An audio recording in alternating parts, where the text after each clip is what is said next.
Hey, good afternoon, everybody. It's Mike with smartoptiontrading.com. It's Friday, the 20th of October. This is our weekly recap. If you want to join us, come on over to smartoptiontrading.com. $25 for the first 30 days. And you can hang out in our Discord room and hear me on Zoom and hear all the stuff we were trading this week and how we approach this week and how we'll approach next week as we go forward. And let's talk about this week. And it was not an easy week. It was a very good week if you were very quick in and outs, and I was, and some other people in the room. It was a very tough week if you just tried to hold, especially if you tried to hold long. So we'll talk about it from here. We were in this monotonous pattern here for 7 or 8 days. On Tuesday, we tried to break to the upside. We failed. We came in, but we closed well and held in. Gap down on Wednesday, and since then it's been pushed down, and here we are on the 200-day on the SPY, and we're testing and just shy of this 421. It's kind of your last bastion of support, 421 to 420.18. If we cannot hold here, guys, I'm not going to sugarcoat it. We got problems. If you cannot hold here, your 10% correction is 413.50. The breakout level here, we've talked about this a number of times, which I thought we can come in. That's around 418 to 416. That's starting to places to watch. So if we cannot hold here, you start looking to these levels for a place to bounce. We've made a series of lower highs. You have a big H sell pattern here on the daily chart now, and each sell pattern looks like a lowercase h. You come down, you come up, and you roll over. So we'll see exactly what this market wants to do here. But until we can reclaim the 50-day here, and the 50 days now come down, it's below the fill of this gap, which we never finished filling. We got close on Tuesday and couldn't do it. The market remains weak. We go into this weekend. Will we have a ground incursion or not? I don't know. The United States has asked Israel to hold off, probably trying to go back and get our hostages. Crude has been one of the problems for this market. We'll start here. Pushed up again, broke, but couldn't get above 90, back down into 88 support and holding it. The other big problem has been bonds. Bonds have been very weak. Weaker bonds are, the more rates go up, the 10-year yield is approaching 5%, and the interest rates at 5%, and that's a problem. We had a nice little bounce there today. The dollar holding this area, and the VIX here right now is, oops, I cannot type here.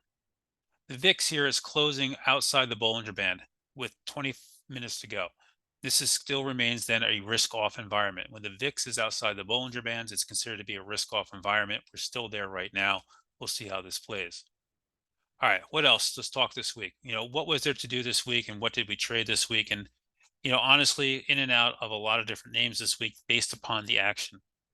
Microsoft, we had nice trades on that a couple times this week. Microsoft had news for the last couple of days. It tried to push out of this range. It couldn't go. They have earnings on Tuesday. We'll be watching that closely, but overall, a tight pattern, holding in much better than the rest of the market. Eyes on that one. Meta tried to push as well. Couldn't, came back in, but still holding in better than the market by far. Most tech is. The semis getting hammered. NVIDIA specifically getting hammered. We had the big gap down there on the news that they were going to be banned selling AI chips to 20 plus more countries because they thought they were going to China. And it came down. We could not find any kind of hope here, and we gapped down, and now we've gone to the lows, and we're kind of into this last little support zone here at 410 area, 412, and then 403.11. Earnings coming up in about 3 weeks there. Not looking so good. AMD has capitulated back down here, but still holding in slightly better in that space.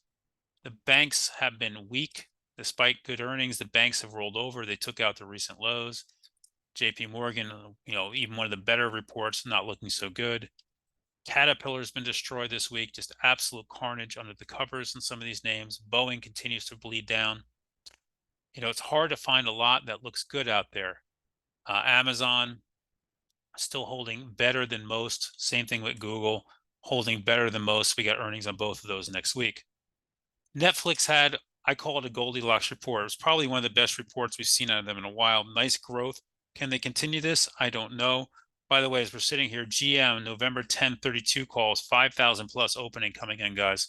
Big calls on GM here coming in, multiple sweeps. Probably somebody looking for a end to the strike this weekend or with the union.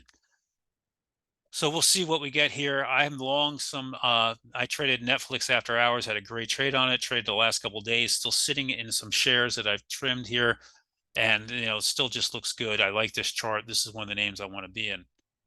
And then there's Tesla, guys, and Tesla, unfortunately, it was not a good report. Big drop here, down day below the 200 day, all the way down to 210.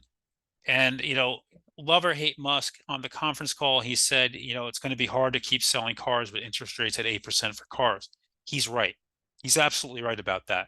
And that's one of the worries we have with the economy is people are going to stop buying houses. They're stopping to buy cars and they're stop buying big ticket items because they can't afford the interest on them anymore. What else? Let's talk Apple real quick. Oops, nobody there. Apple bleeding down here, still holding in slightly better, but could not break the 50-day this week and remains trapped. So with all this said, we'll see what we get this weekend. We'll see what kind of news we get and how the market reacts on Monday. I am very, very flat. I have very little on. I have some Netflix shares. I have a Square call spread into January. And other than that, guys, I'm sitting here and waiting to see what we get as we go into next week. I'm wishing you guys a wonderful weekend. Come on over to smartoptiontrading.com. We'd love to have you join us. Great room, great community, a lot of helpful people. Be good. No sales pitch. Good night, everybody.